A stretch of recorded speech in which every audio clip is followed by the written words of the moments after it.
That was quite lovely. Actually reminded me of my childhood story. I had a lot of my parents and grandparents were heavy into church, and every Sunday I was given 2 dimes and a nickel. They were my allowance for the week, and I was required to give 1 dime into the collection plate every Sunday, which I soon discovered that no one was really paying much attention to how much I was giving, so I started dropping the nickel in instead of the dime. And but I'm afraid that moral failing of mine led to even a deeper kind of moral failing when I one night we had these piggy banks when I was a kid. My brother had one, and they were lined up on our counter in our bedroom, and I knew that if I took a knife and I could quietly work my brother's nickels and dimes out. So, but the thing is that I had to do it in the dark, and unfortunately, when I put things back, I put the money in the wrong bank. I put it in my brother's bank, and I didn't dare tell my parents, but I did tell my grandma, who often had a sympathetic ear, and I still remember her response to this day. Well, that's what you get when you try to cheat God. So, there. Never did get that money back. Anyway, thank you, Rachel. That was a very lovely presentation. So there are several things I want this sermon to do. First, I wanted to entice those of you who have been feeling an internal nudge to take one of the openings available on one of the buff committees that do the administrative and ministry work of our fellowship. That is to take the leap and volunteer. Second, I want to talk about the spiritual opportunity that comes with taking a volunteer position in a religious institution.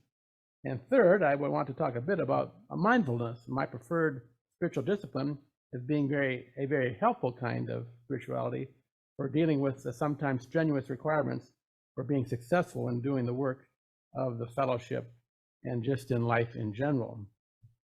So there's a story about the Buddha that I especially like. One day, as the Buddha was teaching to a group of the interested, a fellow from the back of the crowd walked up and spat in the Buddha's face. The Buddha carefully wiped his face and said to the man, "Thank you. I had wondered if I could still get angry." When one decides to take a paid or a volunteer position in church or fellowship, it will always be to mixed reviews. For instance, last Sunday, I received opinions on my sermons that ranged from all the way from "that was brilliant" to "I wish your messages were more positive and upbeat." The point being that when one volunteers, one is taking a risk. Even the Buddha had a few detractors, as we saw in that story. The rewards, however, greatly outweigh the negatives. The greatest reward is, of course, that you are doing something that is important, has lasting effect, and sustains the soul. Another reward might be adopting a spiritual practice or deepening one you already are involved in that deals with the ups and downs of volunteering. I, for several decades, have practiced mindfulness. Mindfulness is giving attention to what is occurring in one's psyche or in one's mind space. I like to picture my mind space as a high school auditorium. The lighted stage is where different dynamics of my psyche appear, while out in the auditorium, seated in the darkness, are all the other possible psychological elements of my mind, each waiting to take its turn on the stage. Terence, the 2nd century BCE Roman poet, said, "Nothing human is alien to me, though my auditorium, as is yours, has quite a few seats."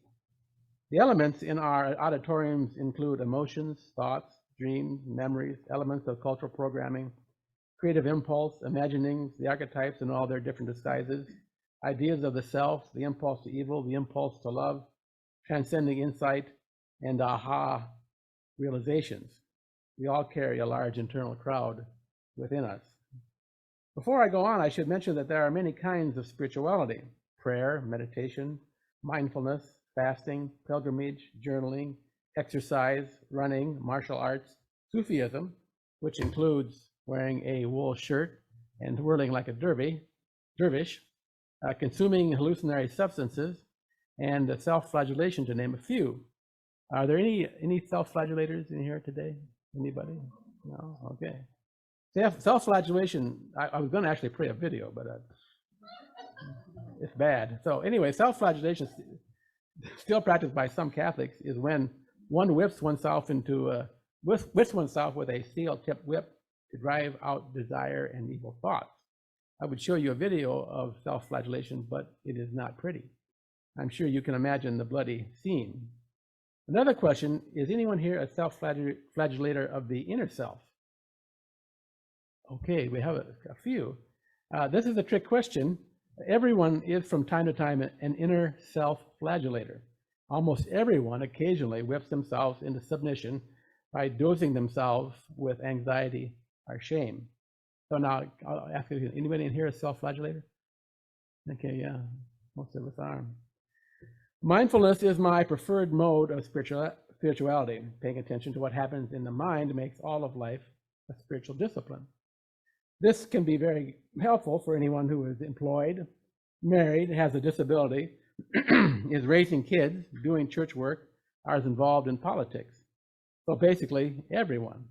Before I go any further, I feel I need to contrast mindfulness with meditation. In meditation, one learns to focus on the stream of consciousness, but not identify with it.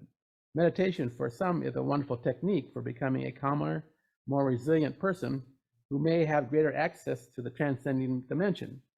As I mentioned earlier, I prefer the rough and tumble spirituality of mindfulness, which is focusing on and learning from the parts of myself that have taken the stage in the high school auditorium of my mind. Mindfulness is a bit more harrowing, but I think more rewarding and helpful, at least for me, when it comes to attaining a feeling of mastery of life. In the practice of mindfulness, one is more likely to uncover and name one's social programming, discover one's true passions, and learn how to be compassionate with yourself and others. And that is my opinion. I'm sure that many meditators would disagree. Following are a couple examples of how mindfulness has been helpful for me. Some decades ago, I was serving a small United Methodist church in Jay County in Indiana. It was my practice there to once a quarter visit the home of every parishioner. This is what people expected, and I was happy to oblige. I've always enjoyed seeing how people live and learning how they find joy and meaning amidst the struggles and challenges involved in living their lives. To tell the truth, I am a bit in awe of our species. What a monumental task it is to really be human, to live courageously in the face of our frailties and the certain knowledge of our own impending deaths. On one occasion, I visited an older woman on a sunny spring morning. It was one of those perfect kinds of days, sun shining, birds singing, trees budding, everything was turning green. There were bright yellow crocuses poking up in the front yard. When my parishioner met me at the door, she was not in a spring kind of mood. In fact, she was quite angry. After offering me the obligatory cookies, she launched into a bit of a tirade, saying, "You are not doing a very good job as our pastor, and your sermons are boring and meaningless." She continued, "Why don't you try preaching something from the Bible for a change?" I reminded her that I preach from the Christian lectionary every Sunday, which covers the entire Bible every 3 years. And this is when anger made its appearance on the stage of my mind. I really wanted to let her have it. It's also when I remembered from my own mindfulness work that when anger appears on the stage, it is usually fear in disguise. It occurred to me that just as my anger was hiding my fear of failure, that Norma's anger might be a disguise for her fear.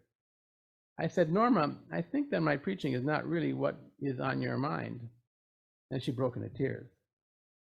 The day before, her husband had been diagnosed with stage 4 pancreatic cancer. We were able to talk about real things then, like what would life be like when she was alone in her big farmhouse, and how was she going to tell her kids and grandkids that their dad and grandpa had only a few months to live. On another of my visits during my time at that parish, I stopped by the farm of a couple, both in their 40s, who ran a 50-cow milking operation. Milking cows. Anybody milking cow ever milk cows as part of their life? Okay, you guys. Was it like a big operation or a little operation? A little? Okay. Did you personally know the name of your cows? Know the name of every cow? Yeah. Yeah, well, we named our cows, so. Ah, there you go. Okay, milking cows is a tremendously labor-intensive operation. When I got there, it was 10 o'clock in the morning, and Helen was alone in the barn finishing up the morning milking. I had milked a few cows in my time, and I knew that 10 o'clock was much later than a morning milking should run. When I queried Helen, she informed me that she had been for several weeks doing all the milking and associated chores by herself, and that her husband had been laying in bed and would not get up to milk and take care of the cows. She was doing all the work. I felt a great deal of sympathy for her. She felt abandoned by her husband and was fearful that she would lose her marriage and eventually the farm. I sat with her on some hay bales with her as she wept in a mixture of despair, anger, and anxiety. This is when my mischievous, playful self showed up on the stage of my psyche. I have learned to honor this presence, but this did not seem like the time for mischief. I decided, however, to take a chance and trust my inner rascal. I said in a very solemn tone, "Helen, when I find myself in a really hard situation, I like to say 3 little words to myself that always seem to help." She ventured, "Are the 3 words God loves me?" I said, "No, they are shit, shit, shit." Anyone else have that spiritual practice here? No. Okay. You cannot get this at the Baptist church, though. So it turned out they were the right words. Helen, a straight-laced, rural, conservative Christian woman, started a giggle that turned into laughter. Her rascal came out to play with mine. She playfully imagined setting her house on fire as her husband lay in bed, as a way to rouse him from her torpor. It also turned out that her husband had lost interest in more than the farm. She theorized that it would be like to seduce the young manager of the local feed mill. After our laugh, we acknowledged that hard times are a part of every life, that there was a way through their current difficulties. I assured her that the church would be there for her and her husband. In the ensuing days, we were able to get Helen's husband in to see a doctor. He prescribed medication for depression, and in a few weeks regained his interest in farming. In the interim, a retired farmer from another UMC church was able to help with some of the milking chores. Last I heard, they did not lose their farm or their marriage, though there is no word on the feed mill manager. By way of footnote, in all fairness, I have had some breathtaking failures as a minister. When I think of some of my more extravagant failures, I usually end up, as I mentioned earlier, involving myself in a little inner self-flagellation, tying myself to my inner whipping post and flogging myself with shame, which is also a spiritual discipline. It is just not a very helpful one, unless, of course, you want to beat yourself into submission to your cultural programming. It is a very effective way of clipping your spiritual wings. End footnote. The point I'm trying to make with these stories is that taking a community position in this fellowship or working for justice in the wider community, and thereby going deeper into the life of this fellowship, will almost certainly bring great reward and great spiritual challenge. It will definitely be a risk. The payoff, however, is big. You may get to do some good for the world, and you will almost certainly find plenty of spiritual opportunity for growth. I was talking with my brother a couple of days ago. He is newly retired from farming. He built a new house and bought a new car, and now he tells me that after a life of hard work, he is just going to sit back and let life pass by. I said, "Too bad life doesn't work that way." I continued, "Life is like a bass drum in the back of your psyche, beating out a rhythm that calls you to jump in and take the risk of being really fully alive. Follow the drumbeat of your life and you'll live. Turn a deaf ear and you will just be waiting around to die." And then I added, "While you're at it, you should find yourself a good woman." My brother, whose wife died 5 years ago from breast cancer, said, "And just where am I going to find a good woman?" I said, "There are lots of nice women." I said, "Brother, you are going to have to start going to church again." I said, "There are lots of nice women there who would be happy to couple up with a not too grotesquely deformed, moderately wealthy, 70-something retired farmer." I tell this anecdote because it is about a great truth of life. Life is meant to be used up. If you throw yourself into life and take the risk of joining the fray, you will live until you die. Play it safe, hold yourself back, and you may already be as good as dead. There will always be those life-denying voices within that tell you to keep your place, don't stick your neck out, and no one wants to hear your opinion. Or what makes you think that you are worthy of taking a stand, writing a book, organizing a church program, or becoming president of the congregation? These are voices of our social programming. Beneath these voices is the drumbeat of life calling you to live. The bottom line is this: if the drumbeat of life is calling you to sign up for a committee, speak from this pulpit, or work in the wider community for peace and justice, take a chance and put yourself out there. You have nothing to lose. Even if you fail spectacularly, you will still be alive. And let's take a moment to meditate.